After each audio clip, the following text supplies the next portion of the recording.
Hi friends, welcome to my channel. இப்போ என்னோடய pregnancy journey பற்றி நான் உங்ககிட்ட ஷேர் பண்ணலான் இருக்கேன். இப்போ என்னோடய டெலிவரி எக்ஸ்பீரியன்ஸும் நான் சேர்த்தே சொல்கிறேன். நான் ஒரு 6 மந்த்ஸ் வரைக்கும் எங்கள் சென்னையில் இருந்தேன். அதுக்கப்புறம் எங்கள் அம்மா வீட்டுக்கு நான் 7th மந்தில் 8th மந்த்தே வந்துட்டு நான் இங்கே தான் வாக்கிங், அதுக்கப்புறம் எக்ஸசைஸ் எல்லாமே பண்ணிகிட்டு இருந்தேன். பட் நான் அது பண்ணும்போது எல்லாமே நான் நார்மல் டெலிவரி தான் ஆகும் அப்படின்னு நான் 100% நான் கன்ஃபார்மாக இதில் தான் இருந்தேன். என்னோடய ஹஸ்பண்ட் அப்புறம் எங்கள் வீட்டில் எல்லாருமே சொன்னாங்க. ஸோ நானும் கன்ஃபார்ம் பண்ணிட்டேன். அதனால் நான் ரொம்ப சீரியஸாக எடுத்துக்கல. என் பாட்டு சரி, எனக்கு அந்த ஆப்ரேஷன் பற்றி எதுவுமே எனக்கு ஐடியாவே இல்லை. ஒன்லி நார்மல் அப்படி தான் இருந்தேன். அதுக்கப்புறம் எனக்கு எனக்கு February 28 தான் எனக்கு டெலிவரி டேட் கொடுத்துருந்தாங்க. பட் நாங்கள் அதுக்கு முன்னாடியிலேருந்தே பார்த்துட்டு இருந்தோம் ஆகுமா அப்படின்னு. பட் எனக்கு ஒரு பெயின் கூட வரல. அதுக்கப்புறம் எனக்கு பெயின் கூட வரல. அதனால் எனக்கு ஒரு 27th நாங்களே டிசைட் பண்ணிட்டோம். சார், நம்மளே போய் பார்த்துடலாம், நார்மல் வலியும் வரல, ஆப்ரேஷன் இது 28 டெலிவரி டேட்டே வந்துருச்சு அப்படின்னு நாங்கள் ஹாஸ்பிட்டலெலாம் 27 நைட்டே போயிட்டோம். போயிட்டு அங்கே அட்மிட் பண்ணிட்டாங்க. பண்ணவுடனே சார் நார்மலுக்காண்டி எல்லாம் செக் பண்ணிகிட்டு இருந்தாங்க. உங்களுக்கே தெரியும், எல்லாமே நார்மலுக்கு ட்ரை பண்ணாங்க, செக் பண்ணாங்க. பட் எனக்கு அது செட் ஆகலை, முடியல, நீங்கள் ஆப்ரேஷன் தான் பண்ணி ஆகணுன்ட்டு எனக்கு சொல்லிட்டாங்க. நாங்களும் ரொம்ப ஷாக் ஆகிட்டோம். அதுவும் எப்போ சொன்னாங்கன்னா, அவங்க 28 காலையில் தான் சொல்கிறாங்க. இந்த மாதிரி என்னை செக் பண்ணும் போது நீங்கள் சீக்கிரமாக போய் ஆப்ரேஷன் பண்ணுங்கள், இல்லைன்னா குழந்தைக்கு ஆபத்து அப்படின்ட்டாங்க. எங்களுக்கு ரொம்பவே பயம் ஆயிடுச்சு. என்னடா லாஸ்ட் மினிட்ல சொல்கிறாங்க, நாங்கள் கூட நார்மல் ஆகும்னு வெயிட் பண்ணிட்டு இருந்தோமே அப்படின்னு.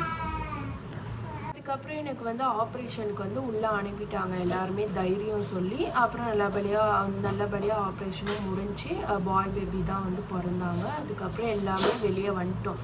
அதுக்கப்புறம் அவங்க 6 days நம்மளை அங்கேயே இருக்க சொல்லுவாங்க. ஏன்னா நம்மளோட ஸ்டிச்சஸ் எல்லாமே செக் பண்ணிவிட்டு எல்லாமே ஆறுன அப்புறம் தான் நம்மளை அனுப்புவாங்க. பட் எனக்கு செம்ம பெயின். ஃபஸ்ட்டு ஸ்டெப் நடக்கவே முடியல. நானே 3rd day தான் நடக்கவே எழுந்தேன். பட் அது கூட என்னால் முடியல. ரொம்ப அழுந்துட்டு அப்புறம் தான் எழுந்தேன். இதில் நான் முக்கியமான விஷயம் உங்ககிட்ட என்ன சொல்லணும்னு நினைக்கிறேன்னா, இப்போ நீங்கள் அந்த டெலிவரி முடிஞ்சு நீங்கள் குழந்த பிறந்ததுலேருந்தே கோல்டு வராமல் பார்த்துக்கணும் அப்படின்னு சொல்கிறாங்க. ஆனால் இப்போ டெலிவரி முடிஞ்சு கூட நீங்கள் அப்படி பார்த்து தான் ஆகணும்.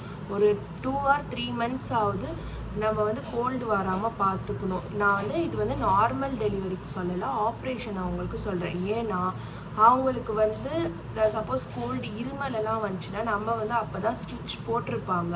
அந்த டைம் நமக்கு ஸ்டிச் போட்ட டைமில் நம்ம இருமுனா நமக்கு தான் ப்ராப்ளம். அது நமக்கு தெரியாமல் ஸ்டிச்சு வந்துடும். ஸோ அந்த 15 days ஒரு ஸ்டிச் எடுத்துருவாங்க மொத்தமாகவே. அதுக்கப்புறம் நமக்கு சரியாயிடுச்சு, நம்ம இதுக்கப்புறம் ஃப்ரீயாக இருக்கலாம், வெயிட் எல்லாம் தூக்கலாம் அப்படின்னு இருப்போம். அது மட்டும் நீங்கள் பண்ண வேணாம். நம்ம 1 year 2 yearக்கு வெயிட் தூக்கக்கூடாது. ஆனால் அந்த 1 month 2 month வரைக்கும் நம்ம அந்த கோல்டு வராமல் பார்த்துக்கணும். அது மட்டும் பார்த்துக்கோங்க. அதுக்கப்புறம் நான் 6 daysல எல்லாம் கிளம்பிட்டேன். எப்படா முடியும் அப்படின்னு நான் கிளம்பிட்டேன். அப்புறம் எனக்கு ஒரு 15 daysல இன்னும் கூப்பிட்டுருந்தாங்க ஸ்டிச் எடுக்கிறதுக்கு, ஆறிடுச்சா அப்படியெல்லாம் பார்த்துட்டு எடுக்கிறதுக்கு. அதுக்கப்புறம் எல்லாமே ஸ்டிச் எல்லாம் எடுத்துட்டாங்க. எனக்கு ஃபுல்லாகவே எனக்கு சரியாகவே 1 year ஆச்சு. அந்த 1 year வரைக்கும் எனக்கு ஏதோ ஒரு பெயின் இருந்துட்டு இருந்துச்சு. என்னமோ அது ஒரு க்ரீம் ஆயின்மெண்ட் எழுதி கொடுத்துருந்தாங்க. அது நான் ஒரு 6 months 8 months வரைக்கும் நான் அது போட்டுட்டு இருந்தேன் அந்த ஸ்டிச் இடத்துல. அதுக்கப்புறம் நான் அதை விட்டுட்டேன். ஏன்னா எனக்கு அதுக்கப்புறம் பெயின் கொஞ்சம் ஸ்டாப் ஆயிடுச்சு. ஸோ நான் இதுலேருந்து என்ன சொல்கிறேன்னா, நீங்கள் அந்த டெலிவரி டைம் நீங்கள் நார்மல் டெலிவரி தான் ஆகும்னு மட்டும் நீங்கள் திங்க் பண்ணிட்டு போகாதீங்க. நமக்கு ஆப்ரேஷனும் நடக்கலாம். ஸோ நம்ம ரெண்டுக்குமே தயாராக இருக்கணும். நம்ம ஒன்றே நினச்சிட்டு நார்மல்னா நம்மளுக்கு அந்த டைமில் ரொம்பவே கஷ்டம் ஆகிடும். நம்மளால் அது தாங்கவே முடியாது. ஸோ எல்லாருமே நார்மல் போகாதீங்க. ரெண்டுமே பெயின் தான். நார்மலும் பெயின் தான், சிசேரியனும் பெயின் தான். எது இருந்தாலும் ஓகே தான் அப்படின்னு நீங்கள் நினச்சிக்கோங்க. நெக்ஸ்ட் வீடியோவில் பார்க்கலாம். வீடியோ பிடிச்சிருந்தா சப்ஸ்கிரைப் பண்ணி வச்சுக்கோங்க, லைக் பண்ணுங்கள். பாய்.